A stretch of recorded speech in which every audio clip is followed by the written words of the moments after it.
Oke guys, welcome back to Daily Charting with Toshi, di mana kita akan daily chart your favorite cryptocurrencies. Oke, dalam 24 jam terakhir, cryptocurrency market meningkat sebesar 2,03%.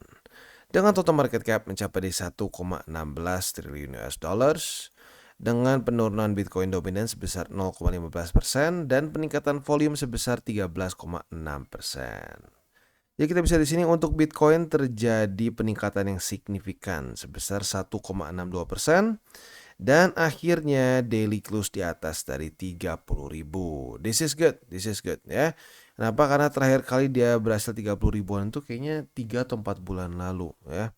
Sekarang PR besarnya adalah 31 ribuan untuk Bitcoin. Karena buat lo yang sudah nonton DCWT dari beberapa bulan lalu minimal ya, tahu bahwa 30 ribu dan 31 ribu itu sempat menjadi satu price range yang cukup menyebalkan tuh mantul-mantul ya. Jadi PR besarnya di situ.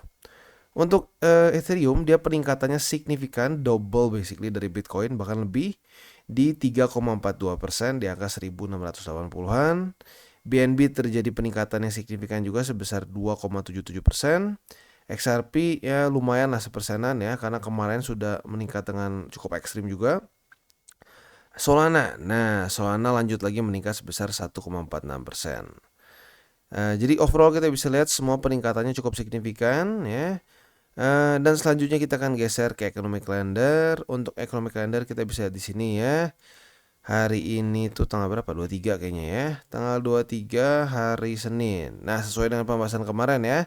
Tanggal 23 hari Senin ini nggak ada yang terlalu penting, jadi kita bisa lebih fokus ke technical analysis. Nah, selanjutnya untuk besok nih. Untuk besok tanggal 24 kita bisa cek di sini. Tanggal 24 itu dari US akan keluar satu data penting, yaitu S&P Global Services PMI. Nah, untuk detailnya kita akan bahas besok ya. Sekarang kita akan geser dulu ke news. Nah, news ini datang dari Morgan Stanley, salah satu bank terbesar di US ya. Nah, ternyata Morgan Stanley believes that crypto winter is over. Menurut mereka, crypto winter ini sudah selesai dan Bitcoin halving akan kick off a new bull run menurut mereka ya. Nah, jadi untuk detailnya sendiri ya, di sini siapa yang ngomong itu adalah satu analis dari Morgan Stanley yang bernama Danny Galindo ya. Nah, dia menyatakan bahwa the sign indicate that crypto winter, Bitcoin cyclical bear market decline may be in the past menurut dia ya. Jadi lagi-lagi mulai nih satu persatu bank mulai atau ya institusi-institusi besar mulai menyatakan bahwa kita akan mulai masuk nih ke dalam masa-masa di mana Bitcoin akan mulai rally dengan signifikan begitu.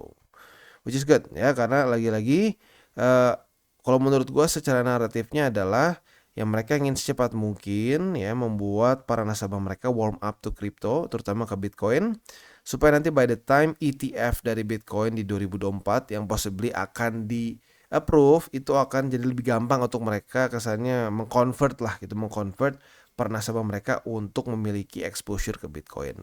Nah, kebayang nih, ini berarti a whole another demografi gitu ya. Orang-orang yang sebelumnya belum pernah punya Bitcoin akan punya Bitcoin karena ya itu sudah akan ada ETF spot Bitcoin ya. That's good. Selanjutnya kita akan geser ke analisis di Twitter. Ini ngomongin soal beberapa fase yang biasa terjadi di bear market.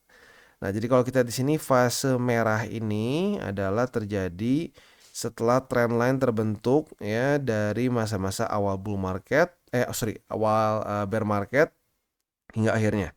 Nah, kita kemarin tuh baru merasakan ini yellow ya, yellow phase. Nah, yellow phase ini terjadi saat mulai terjadi rally lah. Tetapi rally-nya itu masih kesan itu masih vibe-nya tuh masih bearish gitu, orang-orang masih Bitcoin nggak akan bisa ngepump bla bla bla seterusnya.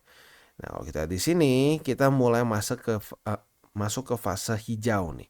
Nah, fase hijau ini ditandakan dengan lagi-lagi trendline yang terbentuk di masa fase kuning. Nah, fase hijau ini kita bisa lihat baru mulai tembus. Apakah ini pertanda Bitcoin akan mulai lanjut lagi ke atas? Kalau gue pribadi, trendline it's okay ya untuk menggunakan trendline, tapi kalau gue pribadi lebih suka untuk menggunakan support dan resisten aja gitu secara struktur. Nah, kalau kita tahu di sini struktur ada 31.000. Kita langsung loncat aja.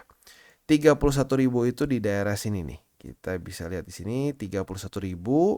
Beberapa kali Bitcoin masih ketahan di sini ya.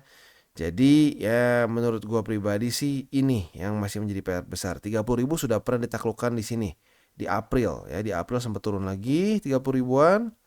Udah gitu naik lagi membuat higher high di 31.000, tetapi 31.000 masih menjadi resisten ya. Jadi kalau gua pribadi sih this is good ya, dan weekly close hari ini berarti bagus ya, sangat bagus. Tetapi ini PR besarnya nih ya di daily selanjutnya.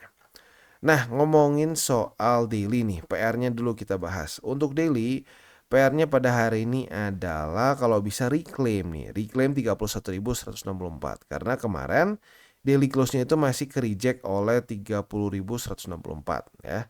Nah, buat posisi kalau kita buka posisi short pun kemarin di sini ya udah kena target TP karena ininya turun ya. Sempat ada wick sampai ke 29.897. Jadi oke nih ya. Hari ini semuanya dapat gitu.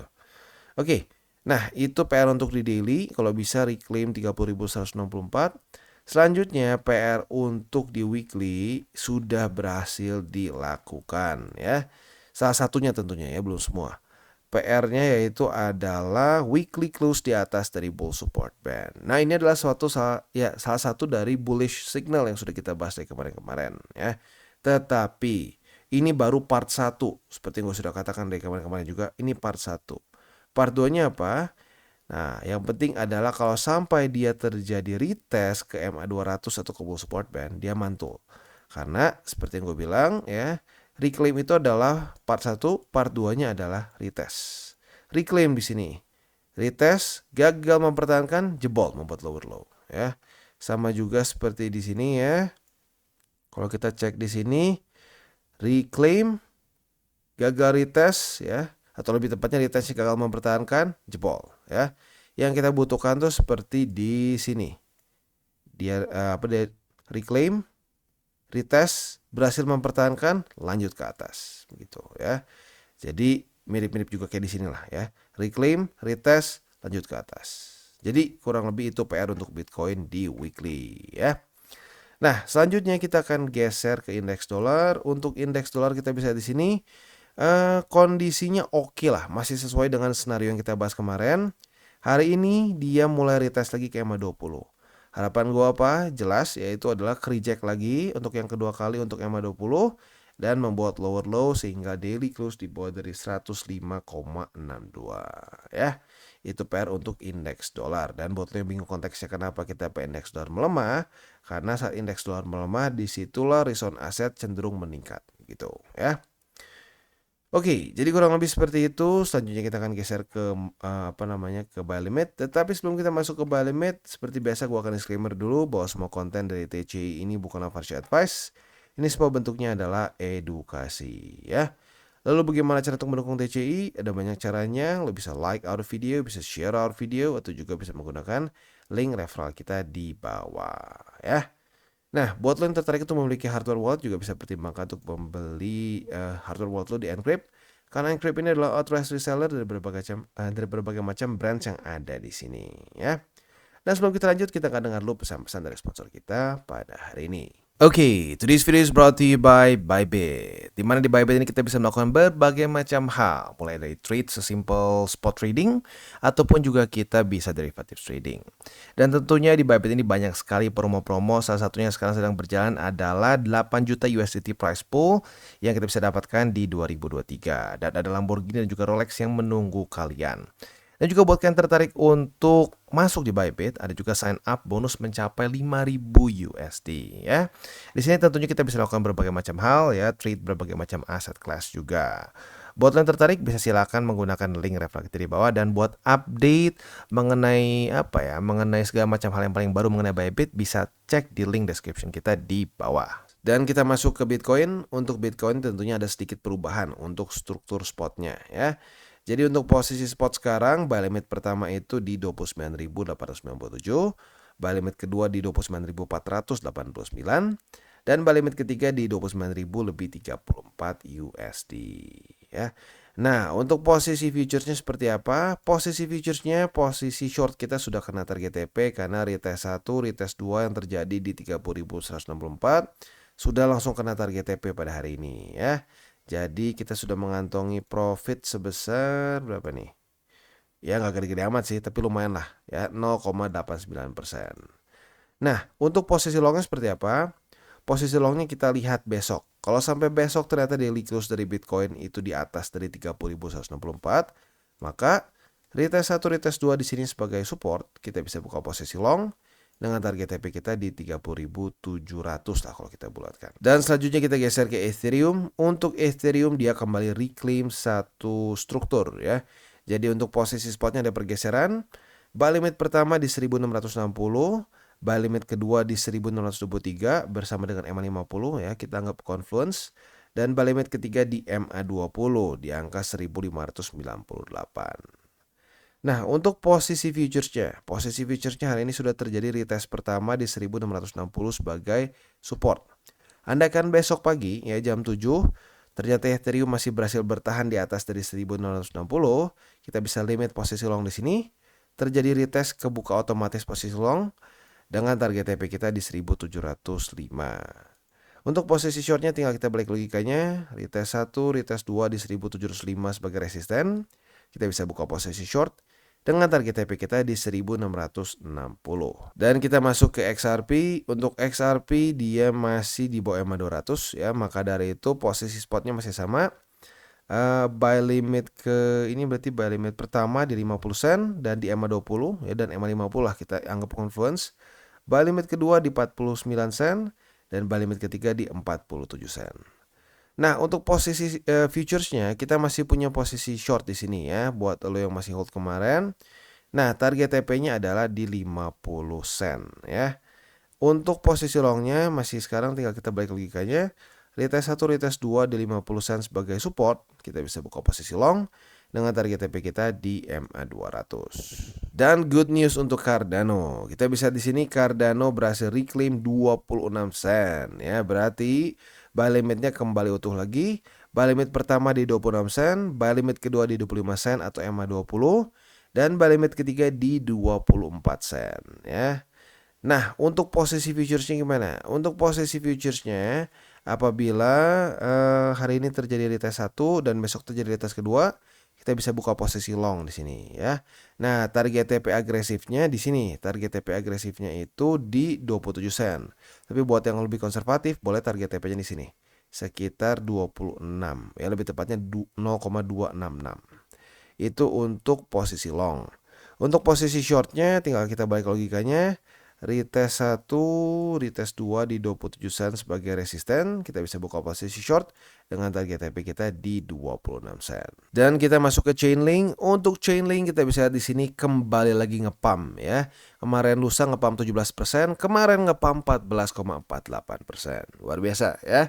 Jadi untuk sekarang secara posisi spotnya berubah lagi ya. Buy limit pertama di $9 lebih 30 sen. Buy limit kedua di $8 lebih 36 sen. Dan buy limit ketiga di MA20 ya. Nah, untuk posisi futuresnya sekarang ya otomatis jangan ngelong ya, ini masih jauh. Jadi untuk sekarang posisi long itu mungkin kita bisa pertimbangkan dengan target TP-nya di sini. Ini struktur support sebelumnya ya.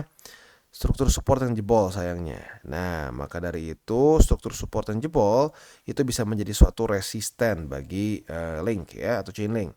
Nah, jadi sekarang kita bisa lihat ya, dia ketahan di situ tepat ya. Nah, jadi untuk posisi shortnya kita bisa pertimbangkan apabila hari ini nih daily close di bawah dari $10 lebih 94 sen. Besok retest kedua, nah kita bisa buka posisi short dengan target TP kita di $9 lebih 30 sen.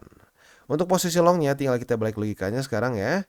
Retest 1, retest 2 di $9 lebih 30 sen, kita bisa buka posisi long dengan target TP kita di $10 lebih 94 sen. Ya. Jadi kurang lebih seperti itu untuk DCWT kita pada hari ini. Seperti biasa gue ingatkan jangan pakai uang panas, jangan over leverage, dan berpikirlah jangka panjang untuk kripto. Oke guys, jadi itu adalah akhir dari segmen DCWT kita pada hari ini.